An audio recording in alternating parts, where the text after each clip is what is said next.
Hello, नमस्कार आप सभी को। देखिए बेटा, मैंने आपको पिछली क्लास में जो विद्रोह वाला जो चैप्टर था वो आपको करा दिया था। आज का जो हमारा टॉपिक है वो भक्ति काल से संबंधित होगा कि हरियाणा में जो भक्ति आंदोलन है वो किस प्रकार से शुरू हुआ और कौन-कौन से ऐसे जो व्यक्तित्व थे जिन्होंने हरियाणा में इसे शुरू किया, ठीक है? तो सबसे पहले देखते हैं कि मध्यकाल में भक्ति आंदोलन की शुरुआत हो गई थी। भक्ति है क्या? भक्ति एक ऐसा मार्ग हम कह सकते हैं जो एकाग्रचित्त होकर यानी कि मन को शांत रखकर, ठीक है, और निस्वार्थ भाव से, इसमें स्वार्थ की कोई गुंजाइश नहीं होती है, ठीक है, निस्वार्थ भाव से ईश्वर को आराधना या उनको उनकी पूजा करना, ठीक है। तो ईश्वर कई रूपों में होते हैं, हर व्यक्ति का अपना अपना तरीका होता है ईश्वर को याद करने का, ठीक है। तो उसी पद्धति को हम क्या कहते हैं, भक्ति कहते हैं, ठीक है। तो देखिए, भक्ति आंदोलन की जो शुरुआत है वो दक्षिण साइड से हुई थी। दक्षिण में दो वर्ग के जो लोग थे या दो भाग हम कह सकते हैं धर्म से संबंधित, नयनार और आलवार, ठीक है। तो इस प्रकार से जब दो धर्म से संबंधित लोग हैं जिनमें आलावार जो है वो वैष्णवों से संबंधित थे और नयनार जो थे वो किससे, शैव से संबंधित थे, ठीक है। हमारे हरियाणा में इसकी जो शुरुआत है वो हरियाणा में शुरुआत किससे हुई, चौरंगी नाथ से,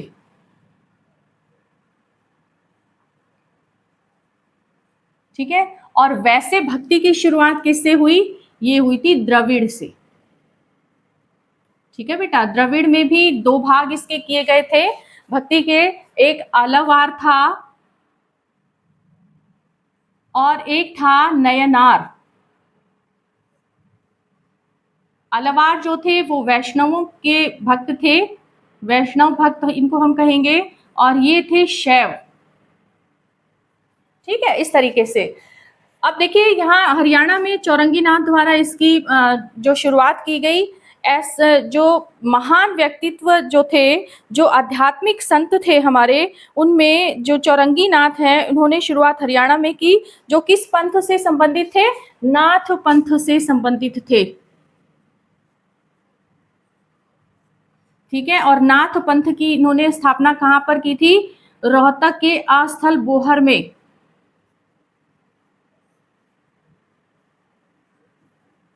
ठीक है। और कहाँ पे है ये, रोहतक में,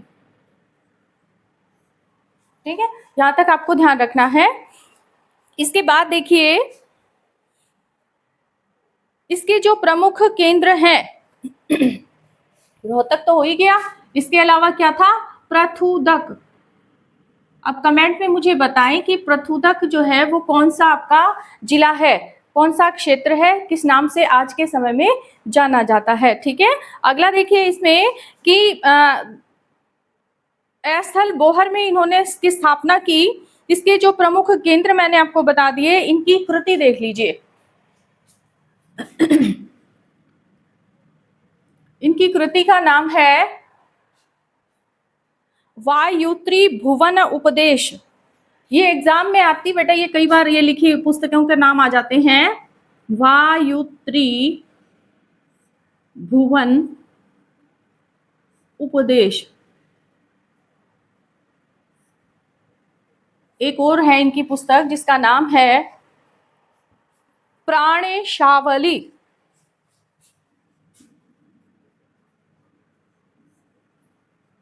प्राणेशावली, ठीक है।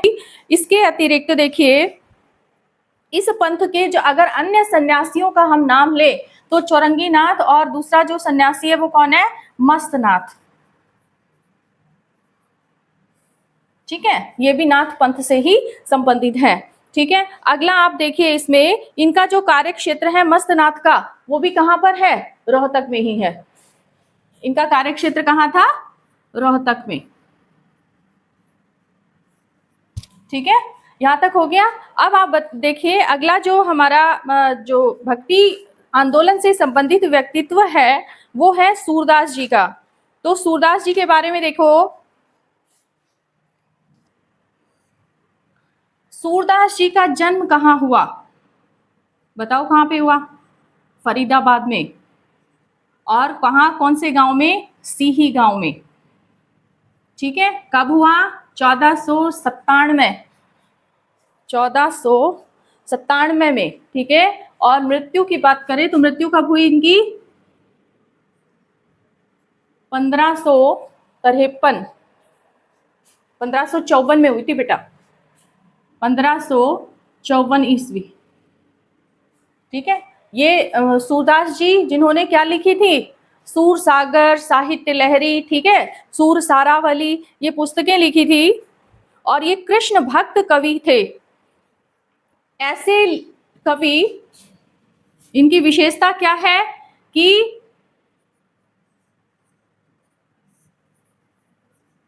विश्व के कवियों में इनकी गिनती होती है। ठीक है, और इनकी रचनाओं की अगर हम बात करें, सूर सागर, सूर सारावली, ठीक है, और साहित्य रत्न, साहित्य रत्न। आपके कंपटीशन में पुस्तकें आ जाती हैं कई बार, उनके लेखकों के नाम बताओ, ये किसकी रचना है। ठीक है, और सूर सागर जो है ये ब्रज भाषा में लिखी हुई है, मौलिक रचना है ये। ठीक है, सूरदास को वात्सल्य सम्राट भी कहा जाता है। ठीक है बेटा, तो ये आप ध्यान रखें। अगला जो है आता है गरीबदास। अगला जो कवि हैं वो कौन आते हैं भक्ति आंदोलन से संबंधित? गरीबदास। ये जाट परिवार से संबंधित थे।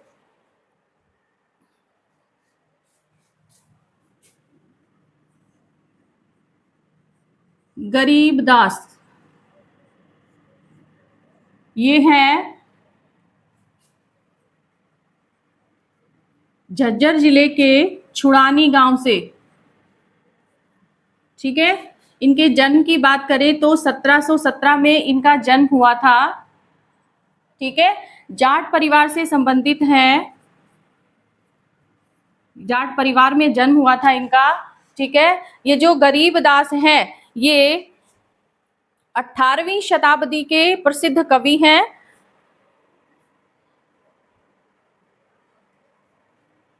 इन्होंने 24,000 पदों की रचना की है। 24,000 पदों की रचना की है, जिसे किसमें जो है, कौन सी इसकी, किसमें सूचीबद्ध इसको किया गया है, किसमें लिखा गया है? तो वो पुस्तक का जो नाम है वो है बेटा, ये ध्यान रखिएगा, निखर बोध। निखर बोध, ये ध्यान रखें आप। ठीक है, इनकी अन्य रचनाओं में, इनकी 2 रचनाएं और भी हैं।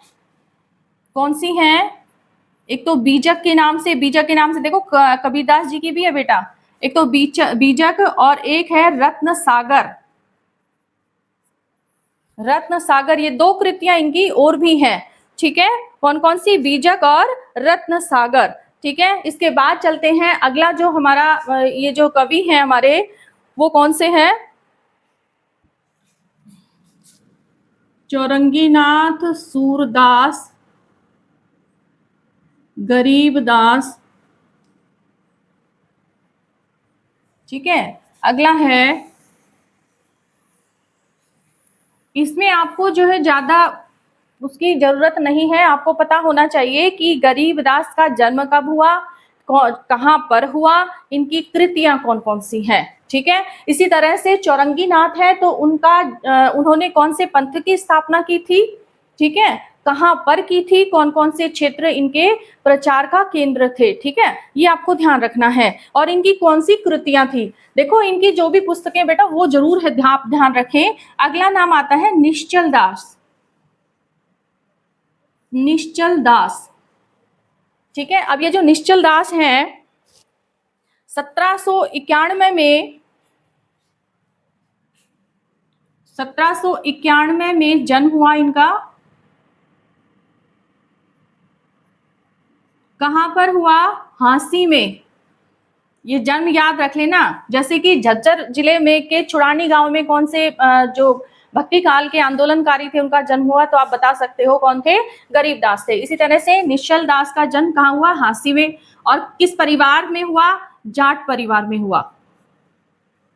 जाट परिवार में हुआ। ठीक है बेटा। और इनकी अब देख लेते हैं पुस्तकें। ये दादू दयाल जो पंथ है उनसे संबंधित थे। दादू पंथ से प्रभावित।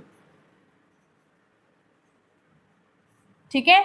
इसमें देखिए इनकी जो पुस्तकें हैं, इन्होंने अपनी रचनाएं संस्कृत में की, जिनके नाम है विचार सागर। कृतियां कौन कौन सी हैं इनकी? कृतियां देख लीजिए बेटा। विचार सागर, ठीक है, और वृत्ति प्रभाकर, वृत्ति प्रभाकर और मुक्ति प्रकाश, मुक्ति प्रकाश, ये रचनाएं हैं इनकी। ठीक है। किस भाषा में लिखते थे ये? संस्कृत भाषा में लिखते थे। अगला जो नाम आता है वो है जैतराम। इनके जन्म के बारे में कोई इसमें नहीं है। जैतराम किसके पुत्र थे? गरीबदास के। ठीक है। किसके पुत्र थे? दास के पुत्र थे। इन्होंने एक रचना की है, लिखी है, वो है अज्ञात जन्म कथा के नाम से। कौन सी रचना लिखी है? अज्ञात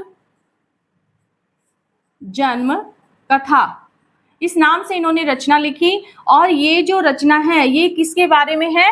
इनके पिता यानी गरीबदास के से संबंधित है। गरीबदास से संबंधित है ये बेटा। ठीक है। ये आपको ध्यान रखना है।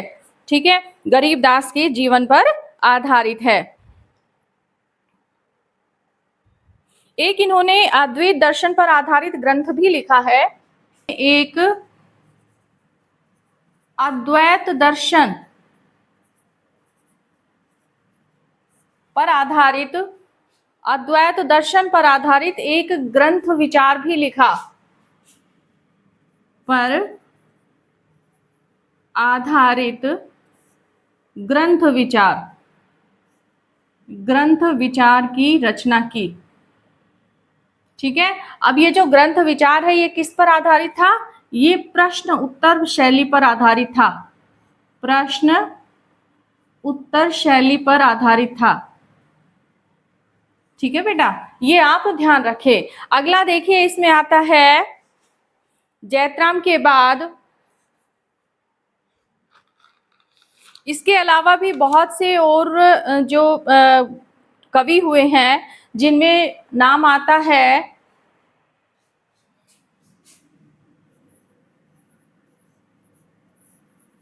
कबीरदास, रैदास, ठीक है, और नामदेव,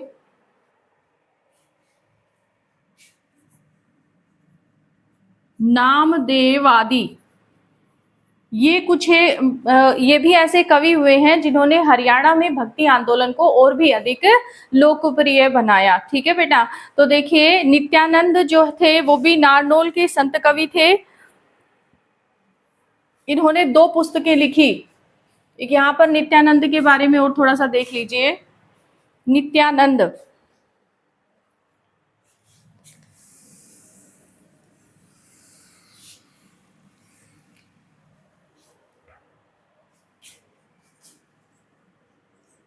नित्यानंद किस क्षेत्र से संबंधित थे? नारनौल।